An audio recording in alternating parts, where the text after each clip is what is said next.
The morning sun burned against the glass and steel of the towering office building, making it glitter like a diamond.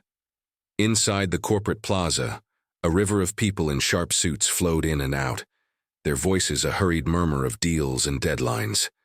They moved as if the world couldn't spin without them.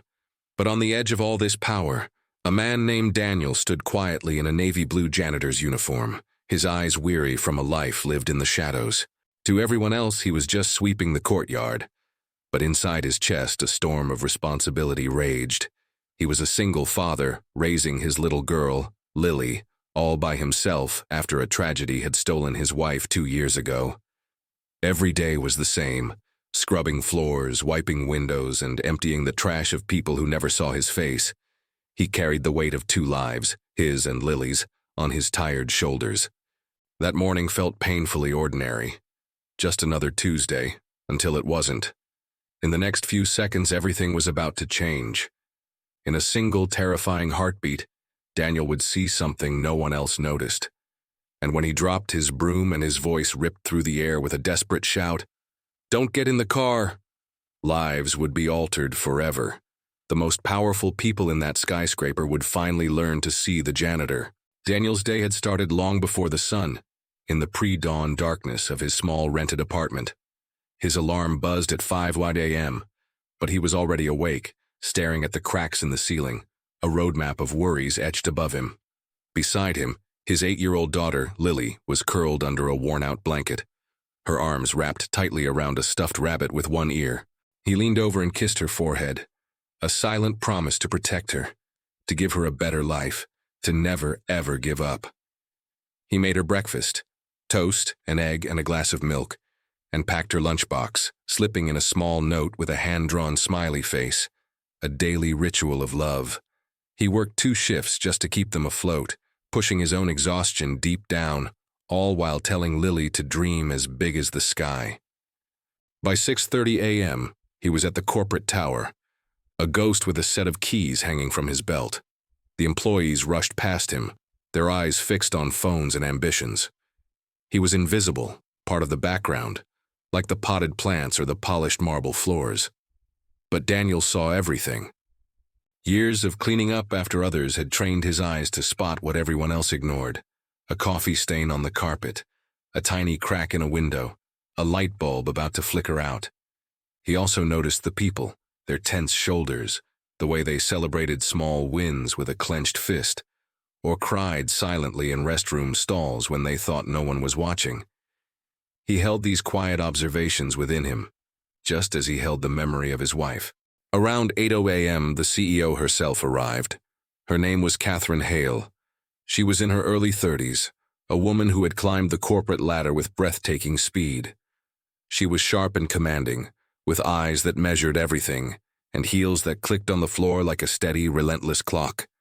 To the world, she was a symbol of untouchable success. To Daniel, she was another person whose office he cleaned, though he couldn't help but admire her strength from a distance. Their worlds were galaxies apart. Later that morning, as Catherine walked out of the building toward her sleek black car waiting at the curb, a cold feeling pricked Daniel's skin. Something was wrong. He had learned to trust his gut. It was the only thing that had guided him through grief and the challenges of raising a child alone. Now that gut was screaming at him. The car. It was something about the car. It looked perfect, gleaming under the sun, but his sharp eyes caught a detail others would miss. A thin, faint wire peeking out from under the driver's side door, almost lost in the shadow. He also noticed the driver. It wasn't her usual chauffeur. This man sat stiffly, his eyes darting nervously towards Catherine as she got closer. Daniel's heart began to hammer against his ribs. His mind flashed to late-night crime dramas and news reports of corporate sabotage. This wasn't a mistake. This wasn't normal. A terrible feeling washed over him, a certainty that something awful was about to happen. Fear choked him, but the thought of Lily, of his promise to protect, pushed him forward. He dropped the broom with a loud clatter. His work boots pounded against the pavement as he ran, and his voice, raw with panic, tore through the calm morning. "Don't get in the car." Catherine froze, her hand just inches from the car door handle. The entire plaza seemed to hold its breath. Executives turned, their conversations cut short. Security guards looked up, startled and confused. Who was this janitor shouting at their CEO? The nerve! But Daniel didn't stop. He pointed a trembling hand toward the car, his face a mask of pure urgency. Then, Catherine understood why.